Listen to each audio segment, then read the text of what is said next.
Je peux décider de dépasser. Oui, réponse A. Non, réponse B.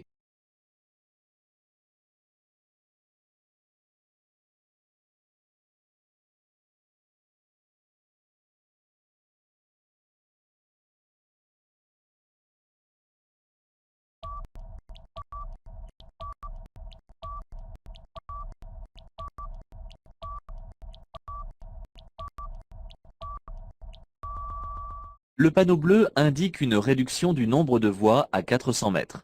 Même si une voie va être supprimée, il en restera encore une pour effectuer les dépassements.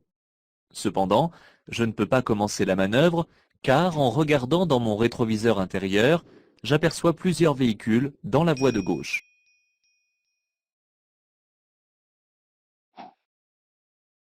Je dépasse le cycliste.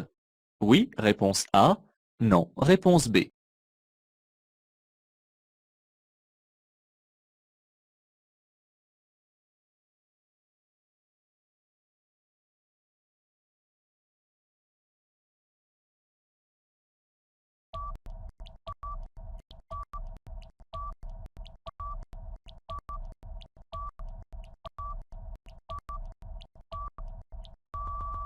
Le panneau m'annonce une interdiction de dépasser les véhicules à moteur, sauf les deux roues.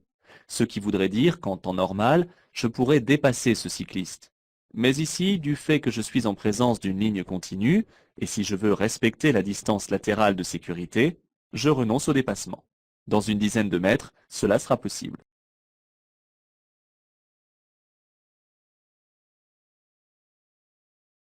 Je dépasse. Oui, réponse A.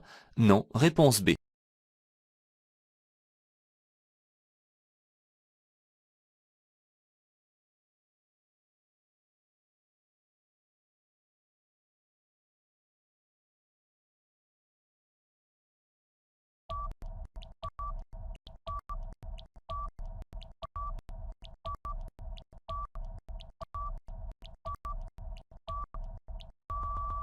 Cette ligne au sol n'interdit en rien la manœuvre de dépassement car ce n'est pas une ligne de dissuasion. Pour rappel, la ligne de dissuasion ne se trouve que sur une route étroite et sinueuse. Elle interdit seulement de passer de la voie de gauche vers une proche sortie. Toutefois, je dois prêter une attention particulière derrière moi. La voie de gauche n'est pas libre, je reste où je suis. N'oubliez pas les rétroviseurs.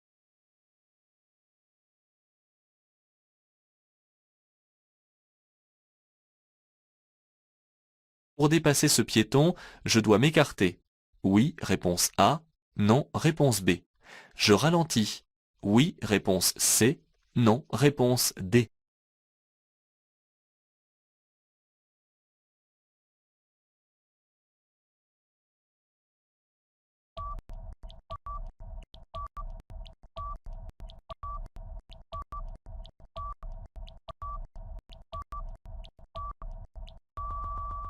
Ce piéton semble ne pas marcher en un lieu autorisé, mais ce n'est pas une raison pour l'ignorer et ne pas assurer sa sécurité. Je mets le clignotant à gauche et je m'écarte donc. Je dois aussi ralentir car en face de moi, des cyclistes très imprudents circulent à contresens.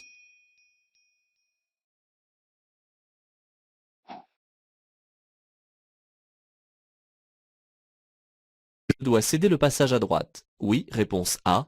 Non, réponse B.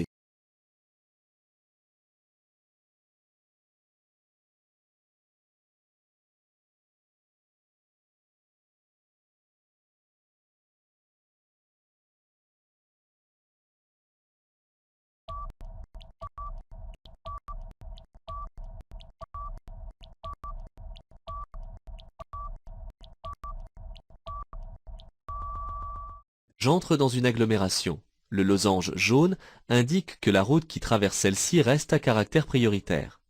Cela signifie que tous les usagers abordant cette route doivent céder le passage. Je n'ai donc pas à céder le passage à cette intersection, mais je reste prudent.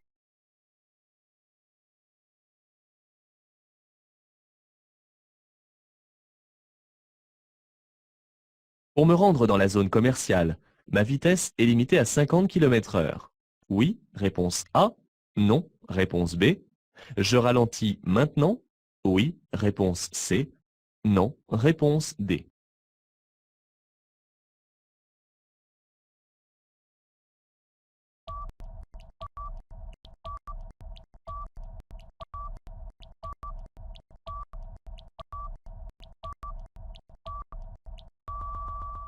Si le panneau est implanté si près, au début de la voie de décélération, c'est afin de nous inviter à y entrer à la vitesse indiquée.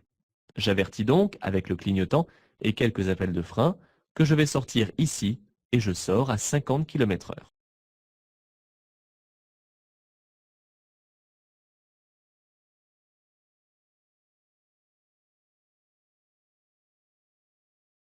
Je dois céder le passage en arrivant à cette intersection. Oui, réponse A. Non, réponse B. Au carrefour giratoire. Oui, réponse C. Non, réponse D.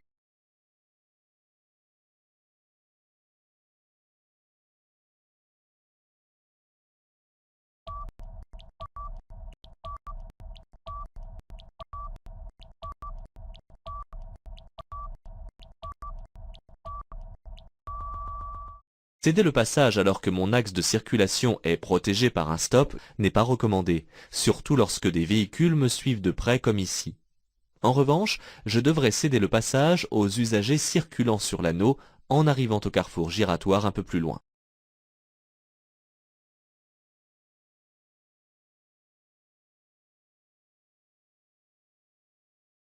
Pour tourner à gauche, l'arrêt est obligatoire dans la voie de stockage. Oui, réponse A. Non, réponse B.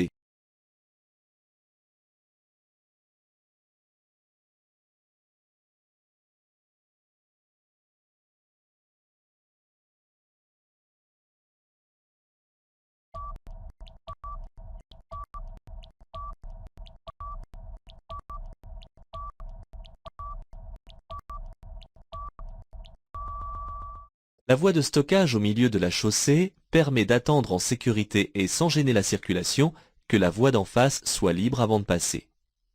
Je ne marque pas l'arrêt s'il n'y a personne, et je cède le passage si un usager se présente face à moi.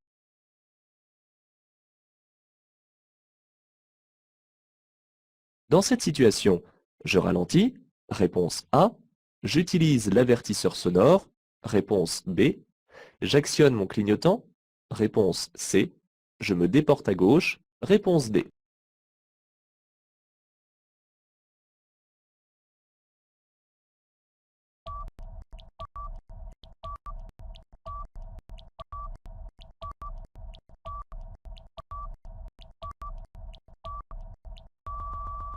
Je circule en agglomération et l'usage de l'avertisseur sonore est interdit, sauf en cas de danger immédiat. Ici, le conducteur qui monte dans son véhicule n'est pas considéré comme tel, puisque je l'ai aperçu de loin. Je dois cependant ralentir et me déporter sur la gauche, après avoir effectué tous les contrôles nécessaires. Ceci afin de laisser un espace latéral de sécurité suffisant pendant le dépassement.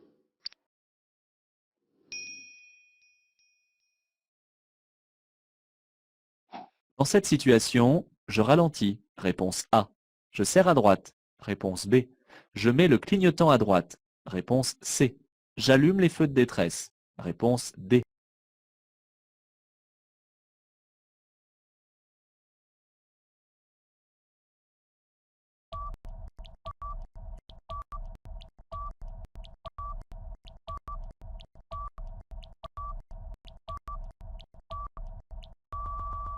Un chantier mobile est en place sur la voie de gauche de l'autoroute. Des ouvriers travaillent ici et s'exposent aux dangers des usagers de l'autoroute. Je dois absolument prendre toutes les précautions possibles afin d'assurer leur sécurité. Je ralentis selon les circonstances et je serre à droite. Mettre le clignotant est inutile car le véhicule d'intervention est suffisamment bien signalé. Au même titre, les feux de détresse sont ici inutiles.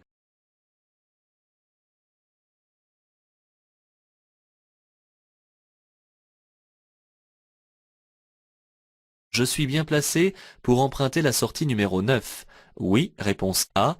Non, réponse B. Pour aller à Paris. Oui, réponse C. Non, réponse D.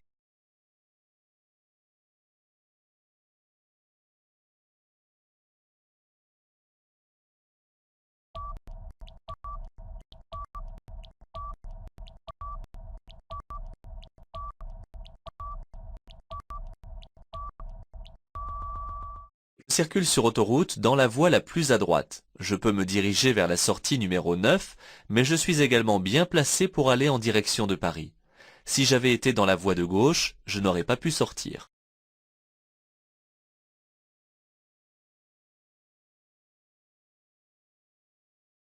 L'utilisation d'un régulateur de vitesse est adaptée lors d'une circulation en ville. Oui, réponse A. Non, réponse B. Sur autoroute. Oui, réponse C. Non, réponse D.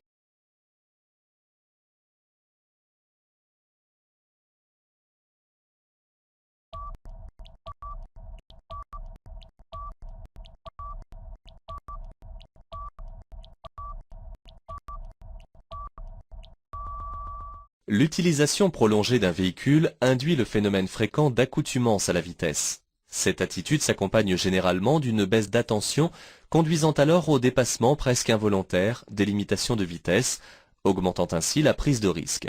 Le régulateur de vitesse permet alors au conducteur d'éviter de dépasser la vitesse autorisée pour concentrer toute son attention sur la route. Cet accessoire est donc plutôt adapté à l'autoroute.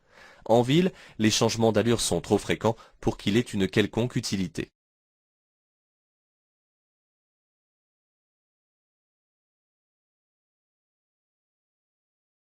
Dans ce cas de conduite difficile, je suis autorisé à ne pas marquer l'arrêt. Oui, réponse A. Non, réponse B.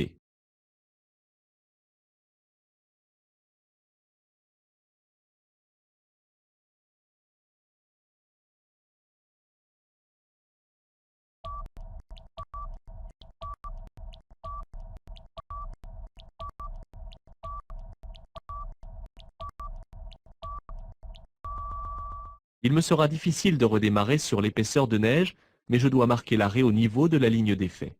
Les pneus neige s'avèrent ici efficaces.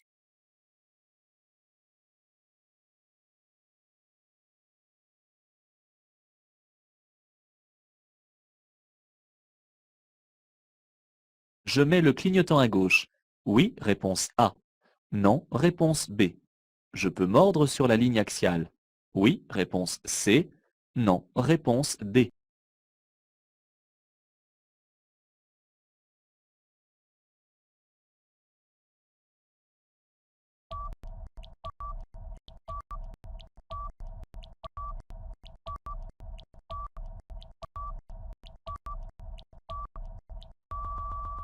Trois panneaux de danger, trois bonnes raisons de ralentir. Je pense aux ouvriers du chantier et je m'écarte pour laisser un espace de sécurité. Tout écart de direction doit être signalé. Aussi, je mets le clignotant à gauche, juste au début pour le déport. Je ne peux pas faire autrement que de mordre sur la ligne axiale.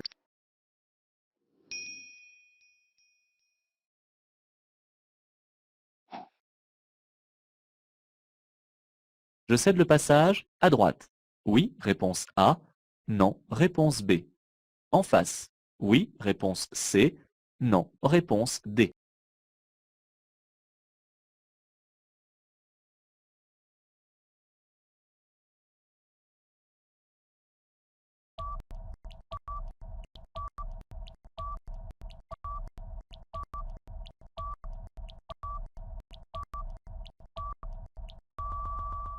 Je me situe dans une intersection où le véhicule de droite s'arrête à un stop. C'est à lui de marquer l'arrêt et de me céder le passage. Le véhicule en face est arrêté dans une voie de stockage avant de tourner à sa gauche. Du fait qu'il me coupe la route, il doit lui aussi me laisser passer. Je reste toutefois attentif à leur comportement.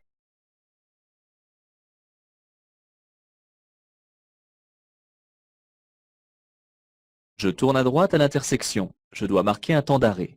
Oui, réponse A. Non, réponse B. Je dois signaler ma direction. Oui, réponse C. Non, réponse D.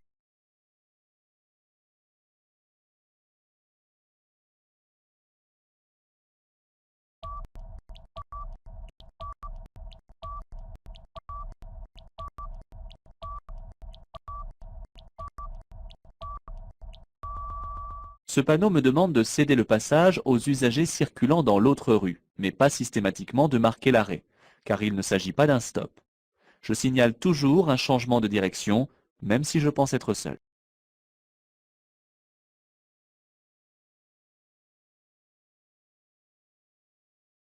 Je passe. Réponse A. Je cède le passage à la voiture bleue. Réponse B.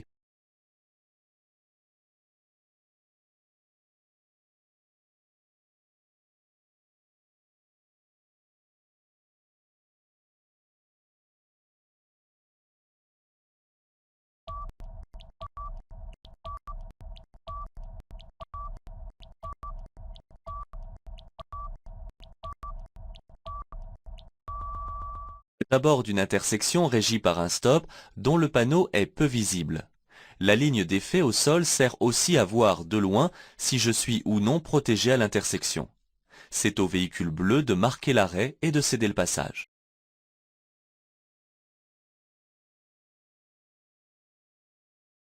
Dans cette situation, je quitte un lieu-dit. Réponse A. Je sors d'une agglomération. Réponse B. Ma vitesse est limitée à 70 km/h. Réponse C. La route est à caractère prioritaire. Réponse D.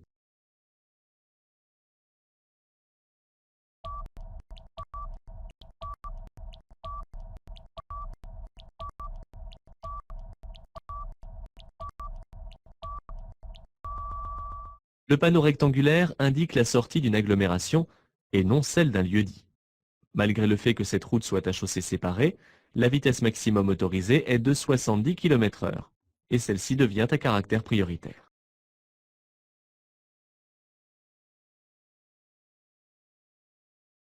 Après ce panneau, je pourrais rouler à 30 km/h, réponse A, 50 km/h, réponse B, 90 km/h, réponse C.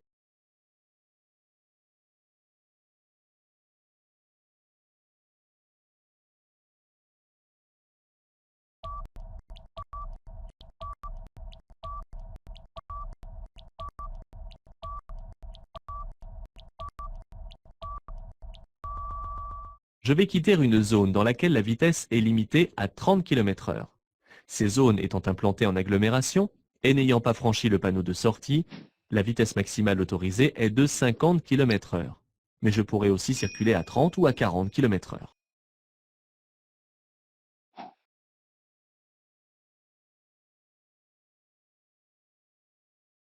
Le virage se situe à 50 mètres, réponse A, à 150 mètres, réponse B.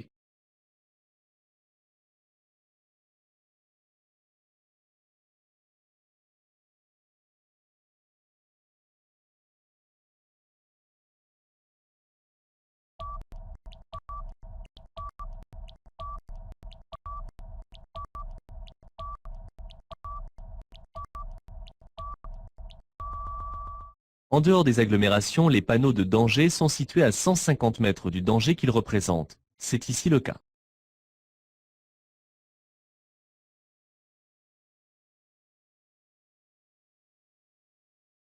La signalisation indique un risque de chute de pierre à 1000 mètres. Oui, réponse A. Non, réponse B. Une obligation d'allumer les feux. Oui, réponse C. Non, réponse D.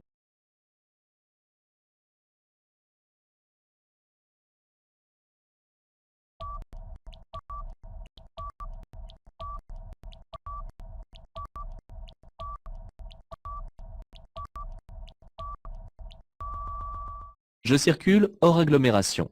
Les deux panneaux triangulaires annoncent donc des dangers à 150 mètres. Le premier panneau nous avertit qu'il y aura un risque de chute de pierre sur une distance totale de 1000 mètres. Le second, que deux tunnels se suivent. Il n'y a ici aucun panneau d'obligation. Cependant, lorsque je circule dans un tunnel, qu'il soit ou non éclairé, je suis obligé d'allumer mes feux afin d'être mieux vu des autres usagers.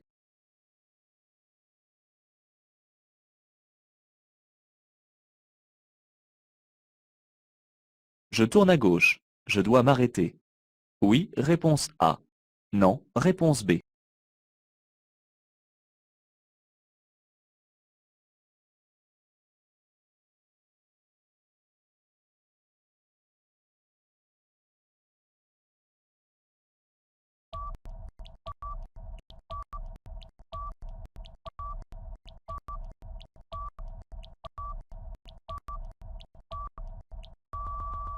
Lorsqu'il existe, comme ici, des voies de sélection, je dois tenir compte des feux situés sur la droite de ma voie de circulation. Je tourne à gauche, je suis donc concerné par le feu rouge. Ce type de feu permet de réguler les passages par voie. Je dois donc faire attention de ne pas démarrer par inattention alors que le feu de droite passe au vert.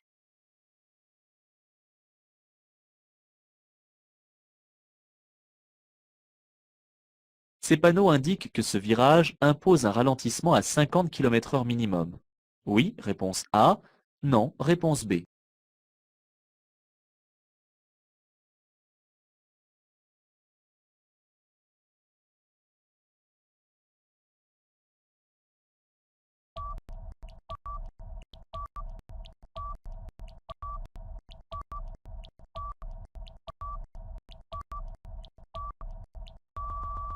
Le panneau de danger triangulaire annonce un virage à gauche et le panneau de prescription interdit de circuler à plus de 50 km/h. Il est clair que cette limitation s'impose du fait du virage. Il est évidemment là aussi afin d'assurer la sécurité à proximité des habitations.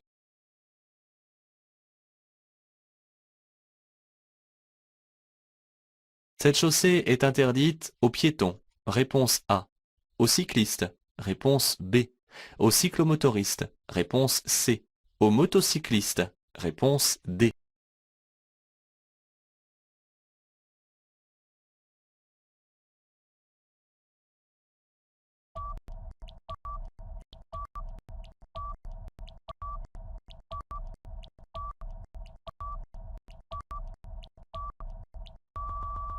La signalisation interdit l'accès de cette chaussée aux piétons, aux cyclistes, aux cyclomotoristes ainsi qu'aux véhicules agricoles. C'est souvent le cas lorsque je vais circuler sur une route à allure soutenue. Des usagers particulièrement lents constitueraient une gêne et un danger pour les autres. Les motos sont admises sur cette route.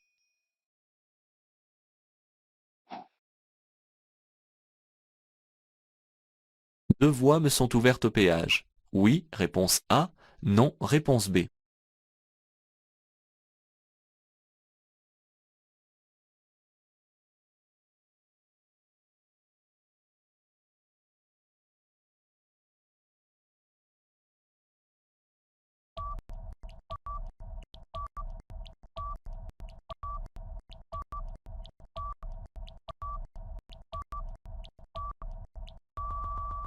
Les voies surplombées d'un petit camion et d'un hexagone jaune sont réservées aux abonnements des poids lourds.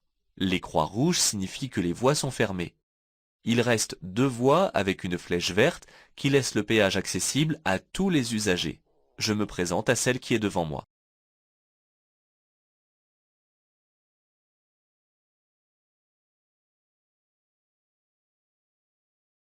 Après ce panneau, je sors d'une zone à stationnement unilatéral à alternance semi-mensuelle et à durée limitée avec contrôle par disque. Oui, réponse A. Non, réponse B.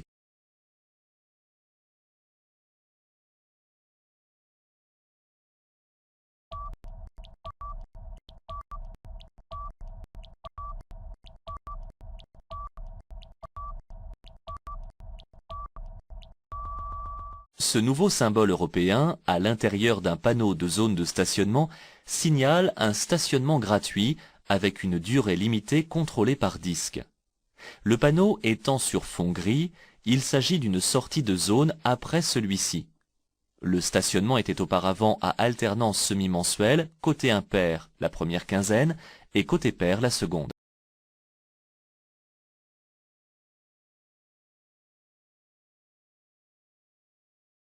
Ce panneau annonce une zone de rencontre. Oui, réponse A. Non, réponse B. Un danger permanent. Oui, réponse C. Non, réponse D.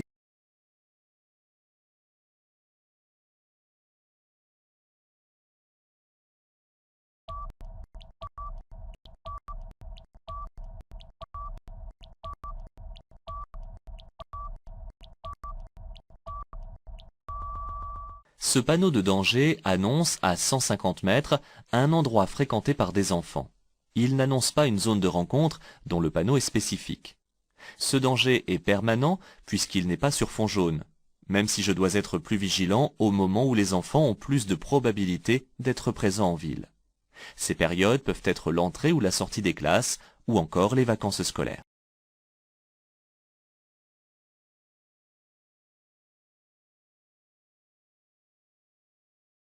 Le frein à main s'utilise en cas de stationnement. Réponse A. Pour freiner dans les descentes. Réponse B. En cas de défaillance du frein principal. Réponse C.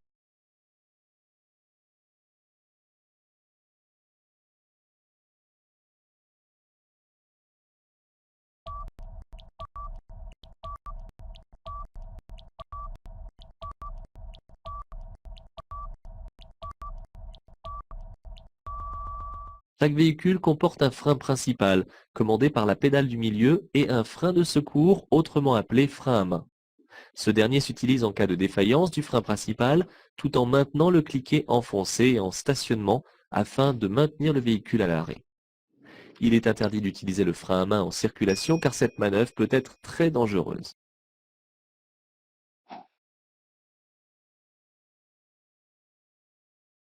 En circulant avec des pneus sous-gonflés, je risque l'éclatement des pneus. Oui, réponse A. Non, réponse B. Une amende. Oui, réponse C. Non, réponse D.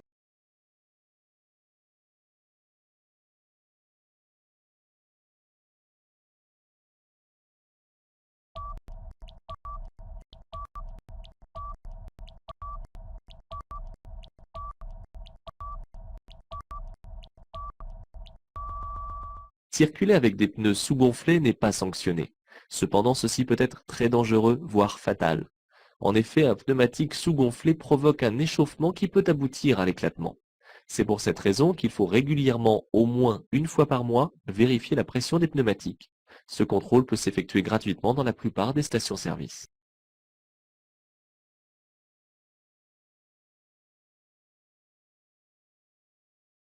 Je circule en feu de position seul. Oui, réponse A.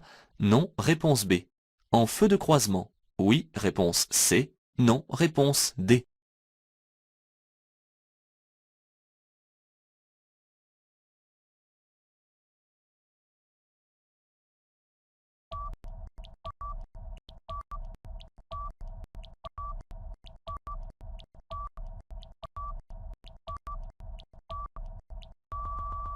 La nuit tombée, j'allume directement les feux de croisement car les feux de position ne me permettent pas d'être vu suffisamment.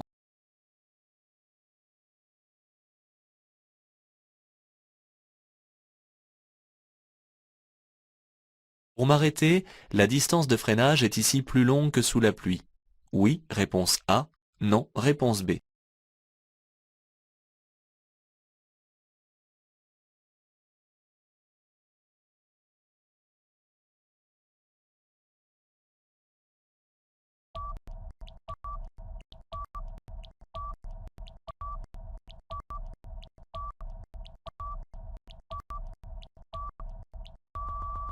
Je vais devoir m'arrêter pour laisser traverser les piétons.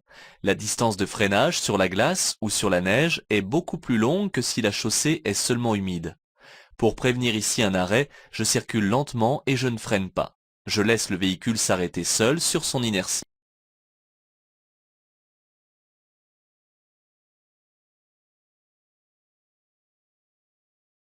Je me replace dans la voie de droite. Oui, réponse A. Non, réponse B. Je tiens compte de la voie d'accélération. Oui, réponse C.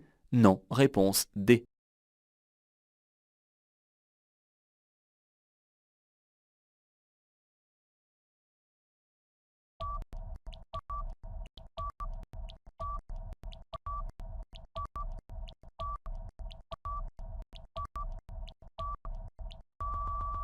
En regardant dans le rétroviseur, je m'aperçois que je ne vois pas la totalité du camion que je dépasse, et je risquerai ici de l'accrocher.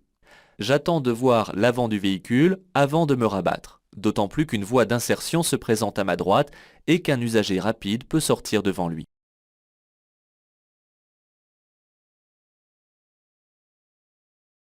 Je peux suivre cet usager qui tourne à gauche. Oui, réponse A. Non, réponse B.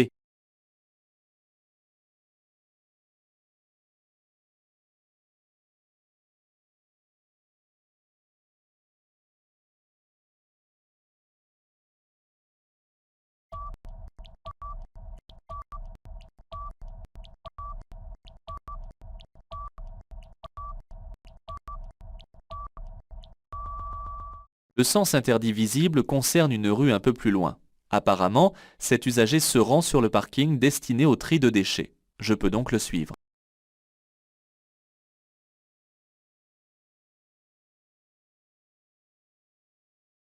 Je tracte une caravane et l'ensemble mesure plus de 7 mètres. Je peux emprunter ici la voie la plus à gauche pour dépasser. Oui, réponse A. Non, réponse B.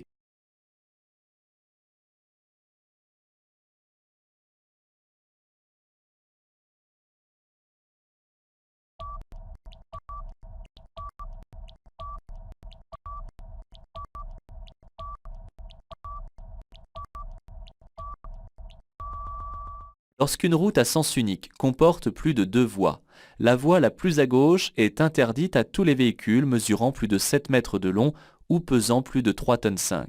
Mon attelage mesure plus de 7 mètres, je ne peux donc pas utiliser cette troisième voie.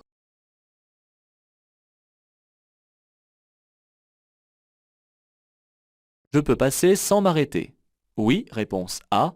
Non, réponse B.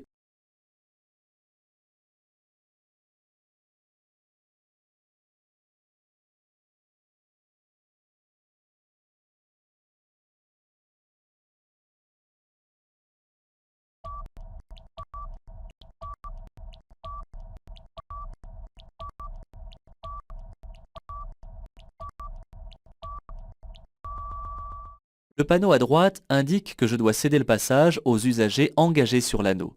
S'il n'y a personne, je ne suis pas tenu de m'arrêter puisqu'il ne s'agit pas d'un stop. Pour éviter de m'arrêter sans raison et gêner les conducteurs qui me suivent, je dois donc contrôler ce qui vient de gauche bien avant d'arriver à la ligne d'effet du céder le passage.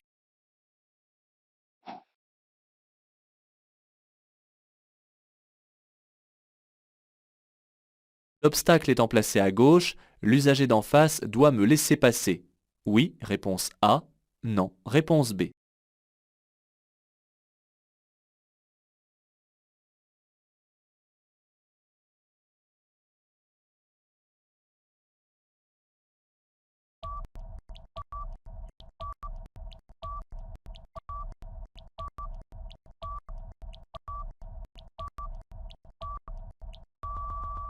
Lorsque l'alternance de circulation est réglée par des feux, la règle de passage en cas de croisement difficile n'a plus lieu d'être. Ici, le feu est rouge pour moi. Je m'arrête pour laisser passer l'usager arrivant en face.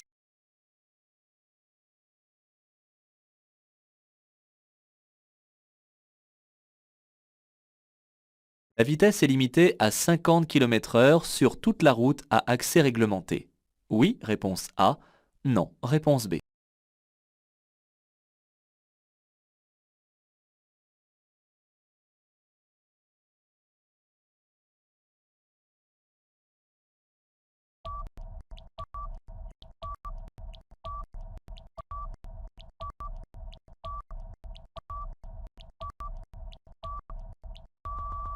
Je circule actuellement sur la bretelle qui mène sur la voie d'insertion. Pour le moment, ma vitesse est limitée à 50 km/h car je ne vois pas encore l'axe principal et il y a un virage. Ensuite, je me lancerai sur la voie pour m'insérer sur la route à accès réglementé.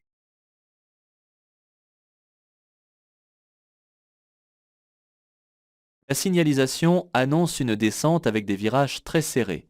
Oui, réponse A. Non, réponse B.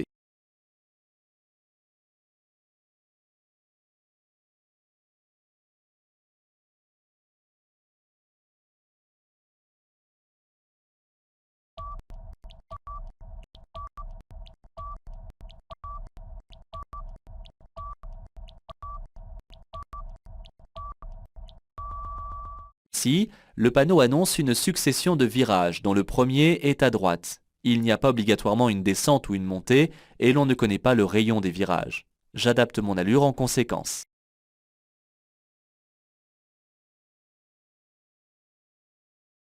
Pour stationner en hiver, j'évite de serrer le frein de parc. Oui, réponse A. Non, réponse B. J'enclenche un rapport de vitesse. Oui, réponse C. Non, réponse D.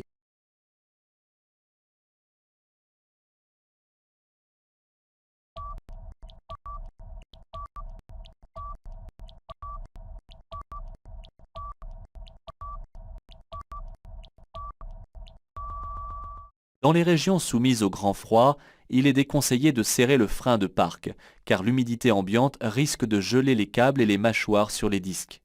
À défaut du frein de parc, il est préférable d'enclencher une vitesse et, si nécessaire, d'utiliser une cale.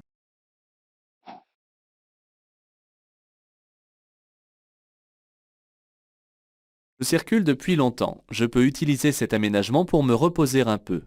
Oui, réponse A. Non, réponse B.